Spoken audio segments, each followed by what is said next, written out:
네, 안녕하세요 여러분. 라온TV 두 번째 시간. 오늘은 우리 리더에게 인정받는 직원의 40가지 비밀이라고 하는 책의 저자이신 황인태 작가님을 모셨습니다. 황인태 작가님 안녕하세요. 네, 안녕하세요. 네, 황인태입니다. 네, 반갑습니다. 네, 반갑습니다.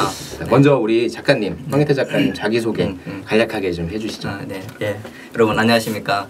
네, 황인태입니다. 저는 리더에게 인정받는 40가지 비밀의 책을 지난 2월 말에 썼습니다. 지난 2015년 그 6월 말까지 한국 후지제력소의 대표이사직을 맡았었고 퇴직한 지는 한 2년 정도 이렇게 되는데요. 그 사이에 또 패션그룹 형지의 사장, CEO로도 근무를 했었습니다. 34년 동안 했던 그 일은 이제 임원은 이제 업무가 겸직이 이렇게 되잖아요. 네네네. 가장 오래 했던 일은 한 17년 정도 기획 조정 업무, 전략을 세우고 또 단기 계획을 세우고 또 리뷰도 하고 하는 그런 일을 했고요. 한 2년 정도는 격리 업무, 그다음에 CFO를 포함해서 재무 쪽 일을 했었습니다. 네.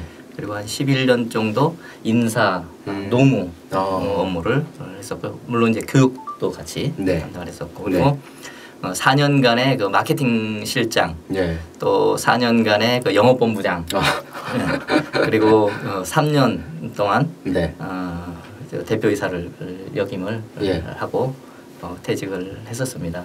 황인태 작가님에 대해서 좀 자세히 간단하게 살펴봤고요. 그러면 본격적으로 책을 내셨으니까 이 책 리더에게 인정받는 직원의 40가지 비밀이란 책을 왜 쓰셨는지 그거에 대해서 좀 간략하게 말씀해 주세요. 책을 쓰게 된 동기는요. 우선 34년간의 그 직장 생활을 한번 정리를 좀 한번 해보고 싶었어요. 왜냐하면 여러 가지 이제 일들을 했다라고 했는데 저는 이제 책에도 썼지만 상업고등학교 출신입니다.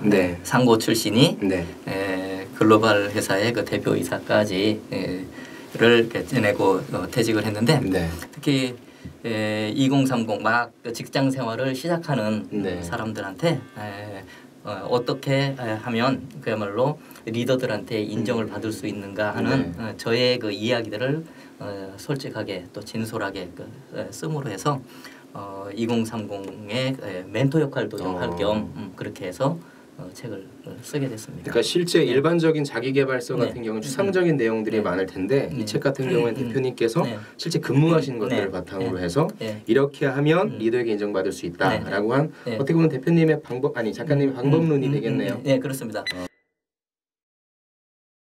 제가 조금 전에도 말씀드렸다시피 상고 출신으로 직장 생활을 시작하면서 임원은 한번 좀 대봐야 되겠다라는 이제 그런 그 생각을 했는데 그 이야기가 이제 아스파이어 큰 꿈을 가져라 하는 그런 얘기고 B는 베이직입니다. 베이직. 직장 생활을 하면서 어떤 것이 그 기본인가 인사를 잘하는 것부터 시작해서 지각 안 하기부터 이런 것들 뭐 사소한 것 같지만 그래도 굉장히 중요한 것 이런 것들에 대해서 썼고요.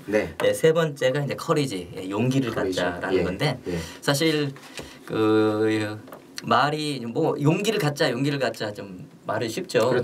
그런데 사실은 굉장히 좀 두렵기 때문에 뭔가를 새로운 거를 시도를 하려고 그러면 굉장히 두려움을 많이 갖게 되거든요. 물론 뭐 저라고 그래서 뭐 용기가 뭐 많아가지고 그냥 늘 또 도전하고 뭐 이렇게 했던 거는 아니고요.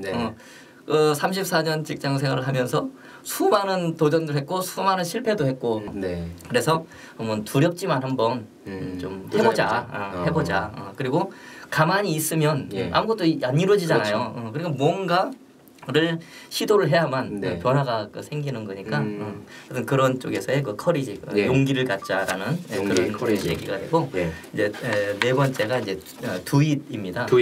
뭐 아무리 큰 꿈과 그 용기를 가졌다 하더라도 실제 실천을 해야만 뭔가가 이루어지니까 할 수 없어도 할 수 있다고 말하지 않으면 기회는 없다. 우선 할 수 있다라고 말을 하자.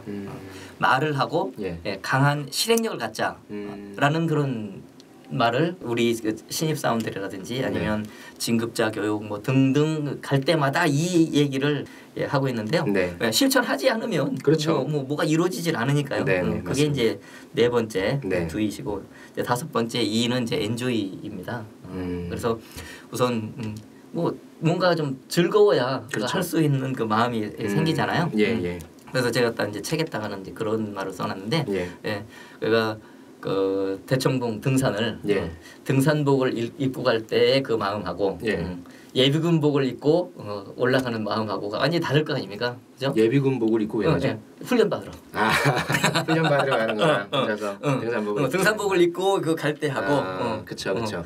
예비군복을 입고 훈련하러 대청봉을 올라가는 거하고는 완전히 다르잖아요. 그렇죠. 그래서 생각을 어떻게 하느냐에 따라서 어떤 옷을 입고 어떤 생각을 하느냐에 따라서 이게 일도 놀이가 될 수 있다. 그런 생각을 했고 여섯 번째가 이제 열정입니다. 우선 그 하찮은 일이라도 최선을 다해라. 그런 얘기예요.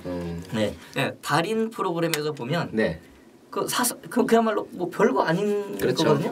예를 들면 뭐 박스를 접어서 거기다가 물건을 뭐 포장해서 넣는다라든지 그런데 어떤 사람은 이 손동작 어떻게 뭐 하나를 가지고 다른 사람보다 2배, 3배 빨리 생산성이 높게 하거든요. 사실 그런 것들이 디테일이고 또 그 사람은 그 일에 열정을 가지고 있는 거거든요. 맞습니다.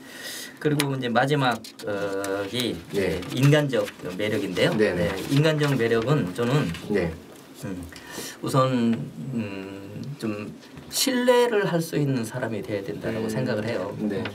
근데 신뢰를 받으려면 뭐 무엇보다도 자기가 자기 일을 똑바로 해야 되겠죠. 그 원래 근데 리더들은 뭐 팀장이다 그러면 자기 윗분을 일단 설득을 시켜야 되고 또 밑에 사람을 설득을 시켜야 되잖아요. 근데 위에서 이렇게 보니까 어떤 팀장이 뭔가를 얘기를 하면 오케이 알았어 하고 사인을 해주고 어떤 팀장이 또 비슷한 얘기인데 나도 이거 안 돼라고 하는 경우가 있더라고요. 대표님이셨을 때. 이제 그 제가 하여튼 뭐 임원 이렇게 보면 그래서 뭐가 다른가라고 보니까 그 거의 비슷한 건이라도 오케이 해주는 사람은 뭔가 하여튼 신뢰를 주는 거예요. 평소에. 그러니까 그렇게 하려면 우선은 설득력을 가지려면 본인의 생산성을 확실하게 이제 높여야 되겠죠.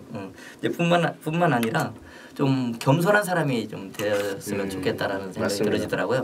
그래서 이제 보면 겸손하지 않으면 적들이 많이 생기거든요. 그러니까 잘났어도 잘난 체 하지 마라.